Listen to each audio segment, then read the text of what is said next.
My dad sacrificed my future for my cousin. His life began with tragedy, a mother gone, a son born in her place. But did he really deserve the blame? And why, when faced with a choice, did his father turn to someone else instead of him? Before continuing the story, tell me which city you're watching from. I want to know how far this video has come. And don't forget to like and subscribe to the channel so I can send you exciting stories like this every day. My dad chose my cousin over me, funded his future and ruined mine, but karma left him drowning in regret as I built my own life. I never imagined that I would be sharing this story, but here I am. I'm a 28-year-old man who has had a rather difficult life, particularly when it comes to family. My mother passed away while giving birth to me, which I suppose set the tone for the relationship I had with my father. He never really moved past her death and always treated me as if I were the reason she was gone. Naturally, I have no memories of my mother, but I've heard many stories from relatives about how thrilled she was to have me. She had always longed to become a mother and had faced years of fertility struggles before finally conceiving me. This knowledge only makes the whole situation more heartbreaking. She finally achieved her dream, only to have it tragically cut short. As I was growing up, our home was filled with photographs of my mother.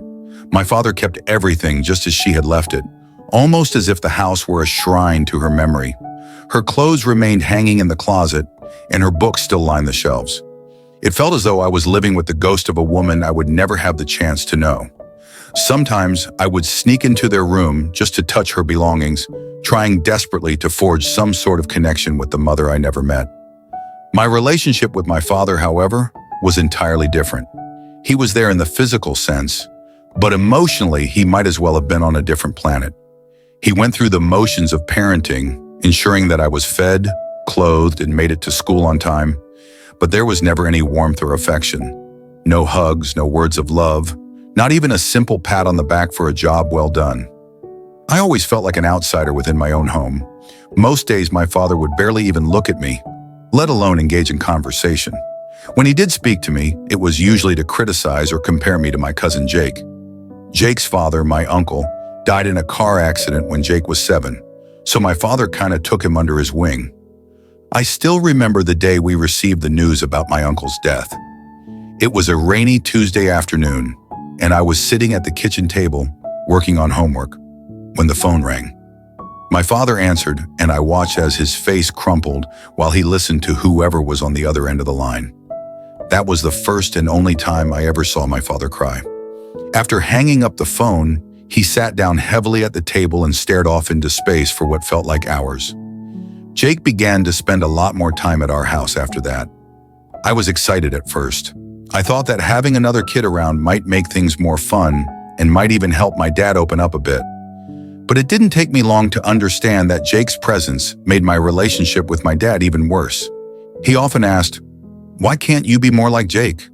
Or Jake would never do that. It seemed like Jake was the son he had always wanted, and I was just there. Jake was sporty, friendly, and charming, which I wasn't.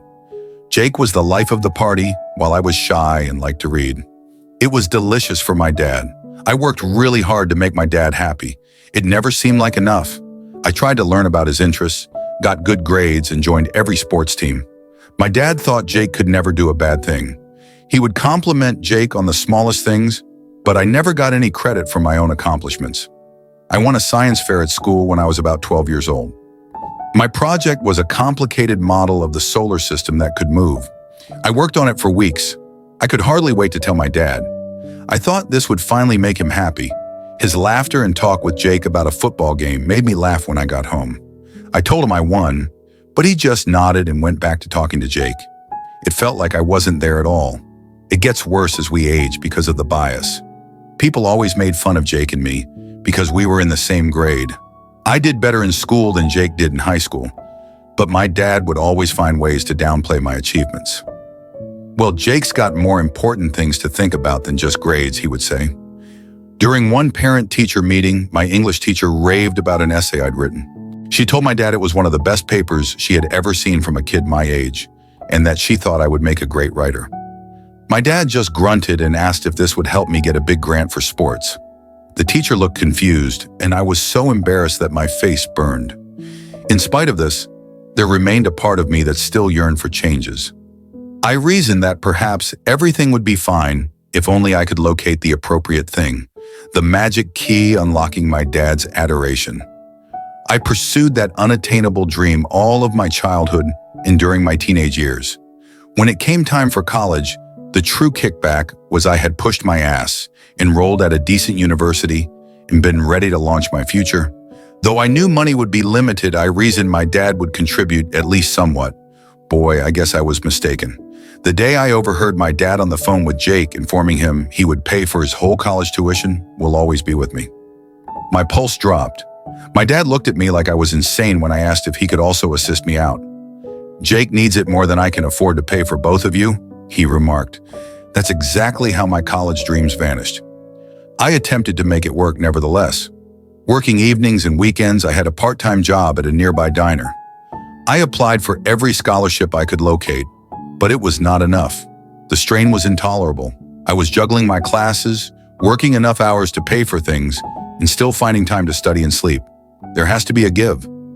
After the first semester, I found myself having to drop out. On my own, I couldn't afford it. The part-time work I could find hardly covered tuition. Jake was living it at a famous university, completely on my dad's money meanwhile. He would share images of his elegant dorm room, his spring break travels, the new laptop my dad had purchased for him for college on social media. Every post was like a knife turning in my gut. That moment was the breaking point for me. I gathered my belongings and left home, cutting off all contact with both my father and Jake. It was incredibly painful, but I knew I had to escape that toxic environment. I could no longer bear to live in the shadow of my deceased mother and the cousin who had somehow replaced me in my father's heart. The past few years have been challenging, to say the least. I've taken on various odd jobs, doing whatever I could to make ends meet. I've waited tables, worked in construction, pulled night shifts at gas stations, anything to ensure I had a roof over my head and food to eat. It has been difficult, especially when I see updates from Jake on social media about his incredible college experiences and the great job he secured after graduation. But despite everything, I'm gradually building a life for myself on my own terms. I now have a decent job, not something extravagant, but it covers the bills. I'm working as a manager at a local bookstore. It's not the career I envisioned, but I find solace in being surrounded by books all day. In addition, I'm taking night classes at the community college, working toward the degree I've always wanted. It's not an easy journey, but at least I'm making it on my own. Along the way, I've made some great friends, people who accept me for who I am, not for who they want me to be. They have become the family I never truly had. We have weekly game nights, go on camping trips when we can afford it, and support each other through thick and thin. It's far from perfect, but it's mine, and that makes all the difference. I thought I had left all that family drama behind me, but life has a funny way of throwing curveballs when you least expect them. Yesterday, I received a call from a number I didn't recognize. When I answered, I was stunned to hear my dad's voice on the other end. It had been 3 years since we last spoke, and now he was reaching out for help. I'm not entirely sure how to feel about this, but one thing is certain, I am no longer that kid desperate for his approval. Update 1. It's been a week since my dad's unexpected call, and I'm still trying to process everything that happened. Speaking with him on the phone brought back a plethora of memories, the majority of which were not good. But his voice was different, older, more worn out, more desperate. He began with small talk, asking how I was doing. It felt awkward and forced, as if he was trying to pretend the last few years hadn't happened. Then he got to the real reason for his call. He needed money, and a lot of it. At first, I was too shocked to respond. This was the man who had never given me a dime for college, who had chosen my cousin over me time and time again, and now he was asking me for financial help. The irony was not lost on me. When I finally found my voice, I asked him why he was coming to me. What about Jake, his golden boy? Shouldn't he be the one to help out? My dad fell silent for a moment, then mumbled something about Jake being busy with his new job and not having the means to help right now. I couldn't help but laugh. After years of being told how much better Jake was, how he deserved the opportunities I didn't, now I was supposed to be the one to step up. I made it clear to my dad exactly what I thought about that idea. I suggested he go talk to Jake instead, since he had always been the favorite anyway. There was a long silence on the other end of the line. Then my dad started to say something about how he regretted some of the choices he'd made, how he wanted to make things right. But I cut him off. I told him it was too little, too late. I'd spent years trying to earn his love and approval, and now that he needed something from me, he was ready to play the remorseful father. I ended the call shortly after that. I experienced a range of feelings as soon as I hung up. I turned him away, and part of me felt bad about it since he was still my father. But a bigger part of me felt relieved. For the first time, I had stood up for myself against him. I didn't cave into the need for his approval that had driven me for so long. The next few days were tough. I kept replaying the conversation in my head, wondering if I had done the right thing. I thought about all the times I needed aid and he wasn't there. Sure, it was the college tuition, but it was also the little moments when a child needed their father. School activities, girl advice, and learning to drive. He had been missing throughout. I remembered my first heartbreak when I was 16. Her name was Sarah, and I thought she was the one. We had been dating for 6 months when she broke up with me for one of the football players. I was devastated. I came home that day, eyes red from crying, and my dad was in his usual spot on the couch, watching TV. He barely looked up when I walked in. I stood there for a moment, hoping he would ask what was wrong, but he just grunted and told me I was blocking the screen. I went to my room and cried myself to sleep that night, or the time I got my driver's license. Most of my friends' dads had taught them how to drive, but not mine. I had to beg my neighbor, Mr. Johnson, to teach me. When I finally passed the test, I came home excited to share the news. My dad was in the garage working on his car with Jake. I showed them my new license.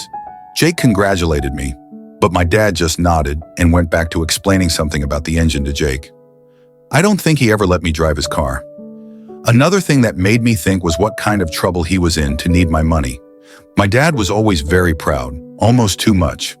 It has to be important for him to reach out in this way. Even with everything, I was still a little worried about him. But then I thought about all the times I had been worried about my own future because I wasn't making enough money since I had to quit college. What did he care about then? I had to work things out by myself, which I did. I made my own life without his help. Why should I help him right now? I remember the year I lived on my own after moving out. In order to start over, I moved to a new place where no one knew me. I got any job and found a tiny studio room that I could barely afford. I cleaned during the day and worked as a bartender at night. I was always tired, but I was able to get through it on my own. When I got home from work at the bar some nights, my feet hurt and smelled like smoke and beer. I wondered if I had made a mistake. I could have put my pride aside, stayed home, and tried to work things out with my dad. But then I remembered being judged all the time and never feeling good enough, and I knew I had made the right choice. I started to feel better about my choice as the days went by. I understood that by not giving in to his request, I was finally giving him a handle on things. I wasn't the same kid he used to be able to ignore and push around. Today I'm an adult, I choose for myself, and I don't owe him anything. I couldn't help but be interested, though. What had exactly caused this to happen? What happened that Jake, the perfect child, couldn't or wouldn't help? There were times when I wanted to find out more about what was going on with my dad and my cousin, but I hesitated. Did I really want to open that can of worms? Was it worth potentially stirring up all that old pain and resentment? I thought about getting in touch with Jake's mom, my aunt. Even though she was sometimes cold, she was always nice to me. She might understand what's going on. The last time I saw her, though, was at a family get-together right before I left for work. She gave Jake a big hug and told him she was proud of him for getting into such a good college. She only gave me a weak smile and a pat on the shoulder when it was my turn to leave. I made up my mind not to call her. I'm still not sure what to do next as I write this report. A part of me wants to forget about the past and keep focused on my own growth and life. On the other hand, I can't help but wonder what's going on between my dad and Jake. Now that I think about it, only time will tell if I decide to look into it more or not.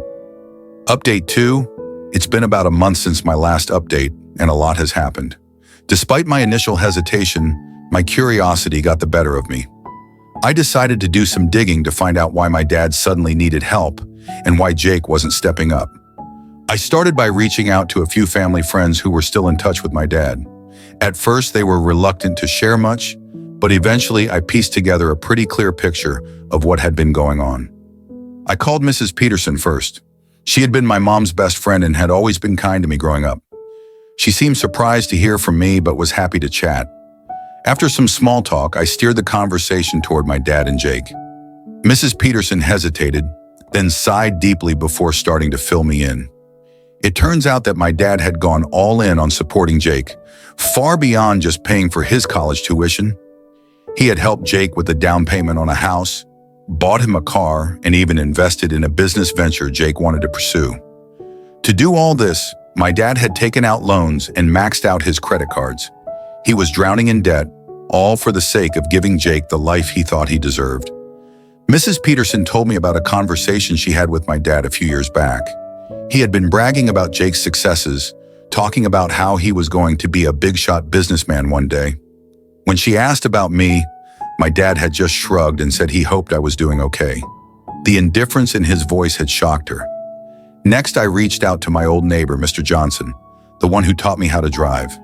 He had always been observant and filled me in on some of the more recent developments. Apparently, Jake had convinced my dad to invest in a startup he was launching with some college friends. It was some kind of tech company, but Mr. Johnson wasn't clear on the details. What he did know was that my dad had remortgaged the house to get the money for the investment. The kicker? Jake's new job, the one my dad had proudly boasted about, wasn't going as well as expected. The business venture had flopped, and Jake was now struggling to make ends meet himself. When my dad turned to him for help with the mounting debt, Jake apparently told him he couldn't spare anything right now. Mr. Johnson had overheard an argument between my dad and Jake just a few weeks ago. Jake had come over, driving a flashy new car, and my dad confronted him about the failed business and the money he'd invested. Jake had yelled something about how it wasn't his fault the market had changed and that he'd pay my dad back when he could. Then he peeled out of the driveway, leaving my dad standing there, looking utterly defeated. I have to admit, a part of me felt a twisted sense of satisfaction. After years of being compared to Jake, constantly hearing how I didn't measure up, it turned out that the golden child wasn't so golden after all. My dad had placed all his hopes and resources into Jake, and now those hopes had crumbled, but mostly I just felt tired. Tired of the endless drama, the lingering pain, and the constant what-ifs. I thought about how different things could have been if my dad had chosen to invest in me the way he did in Jake. Maybe I would have finished college, and perhaps I'd be in a completely different career today. But then again, maybe I wouldn't have learned the invaluable lessons I did about self-reliance and perseverance. I remembered the tough times after dropping out of college, how I juggled multiple jobs, often scraping by on ramen noodles and cheap coffee. I thought about the long nights I spent studying after exhausting shifts, driven by the determination to improve myself, even without the benefit of a formal education. It had been a hard journey, but it shaped me into the person I am today. I wasn't sure if I should tell my dad what I had learned. After some thought, I chose to text him.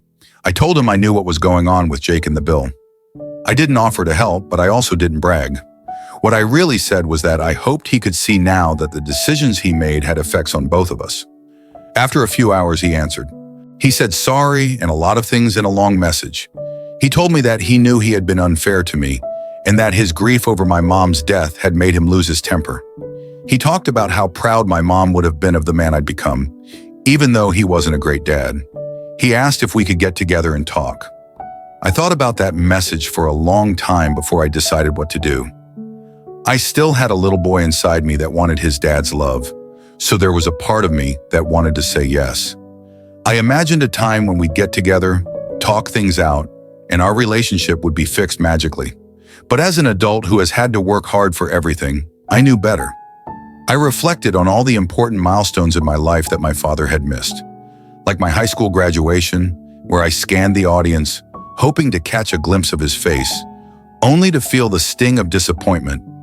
I thought about my first apartment, which I furnished with secondhand items and a lot of determination, and the promotion I recently received at the bookstore, a moment I had no one to share with except my friends.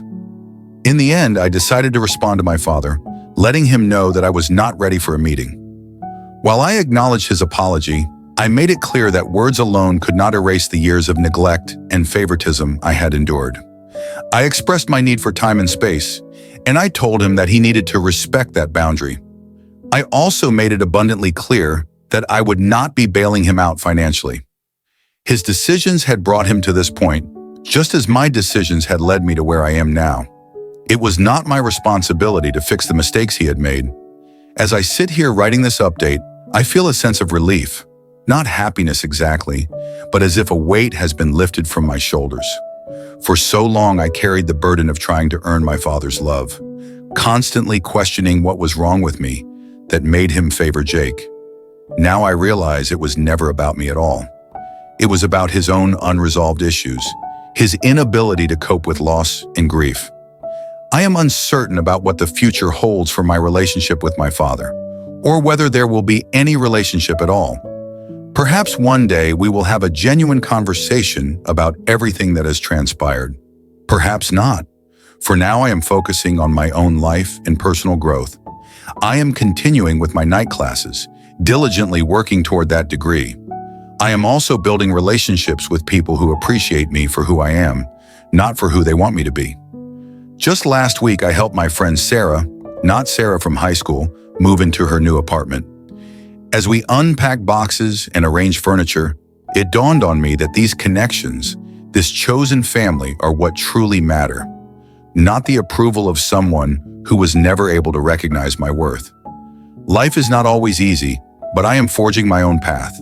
And for the first time in a very long time, I feel like I'm exactly where I'm meant to be. I do not know what tomorrow will bring, but I am confident that I will face it on my own terms, with the strength I have developed through years of self-reliance. That is something my father's favoritism can never take away from me. This story really made me reflect deeply on the value of family and the choices we make in life. Sometimes the people who are supposed to love and protect us can also be the ones who cause us the most pain. But what's more important is how we face that pain, choosing to let go, move forward, and create our own happiness. It's also a powerful reminder that love and care need to be given at the right time. Don't wait until it's too late to recognize the value of the people around you. Time doesn't turn back, and the choices we make today can leave a lasting impact on someone else's life. If this story touched your heart and you'd like to hear more meaningful stories, don't forget to hit that subscribe button to stay updated on all our videos. Also, click the notification bell so you never miss a moment of inspiration. Thank you for watching, and see you in the next video.